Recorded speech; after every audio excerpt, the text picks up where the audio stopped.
নমস্কার বন্ধুরা, AJP creation with রান্নাঘরে আপনাদের সকলকে স্বাগত জানিয়ে শুরু করছি আরও একটি নতুন পর্ব।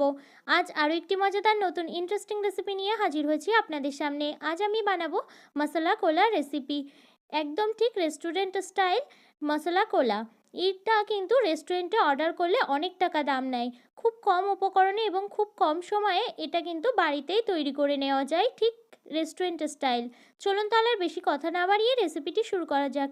রেসিপিটি শুরু করার আগে প্রত্যেকবারের মতো আপনাদের কাছে একটাই অনুরোধ, ভিডিওটা একটু স্কিপ না করে প্রথম থেকে শেষ পর্যন্ত দেখতে থাকুন এবং রেসিপিটি ভালো লাগলে অবশ্যই একটা লাইক করে চ্যানেলটিকে সাবস্ক্রাইব করে রাখার অনুরোধ রইল।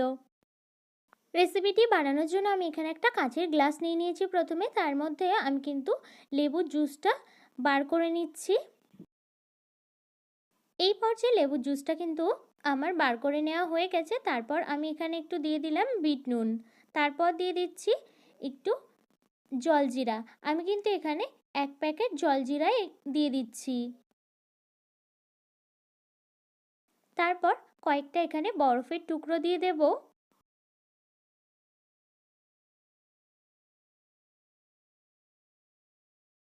তারপর আমি এখানে দিয়ে দিচ্ছি কোকা কোলা।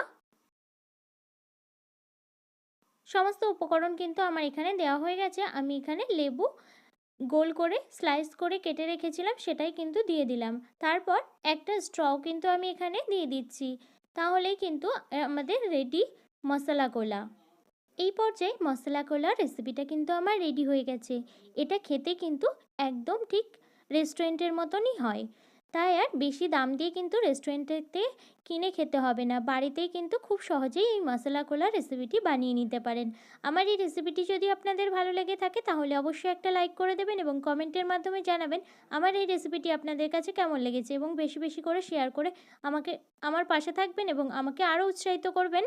আর আপনি যদি আমার চ্যানেলে নতুন বন্ধু হয়ে থাকেন এবং আরও নিত্য নতুন ইন্টারেস্টিং মজাদার রেসিপির আপডেট পেতে চান তাহলে প্লিজ আমার চ্যানেলটিকে সাবস্ক্রাইব করে পাশে থাকা বেল আইকনটি প্রেস করে অল নোটিফিকেশন অন করে রাখবেন, যাতে সমস্ত ভিডিওর আপডেট আপনি ঠিক সময় পেয়ে যান। আজ এই রেসিপিটি এই পর্যন্ত। আরও একটি মজাদার নতুন কোনো ইন্টারেস্টিং রেসিপি নিয়ে আপনাদের সাথে দেখা হবে আরও একটি নতুন পর্বে। সবাই সুস্থ থাকবেন, ভালো থাকবেন এবং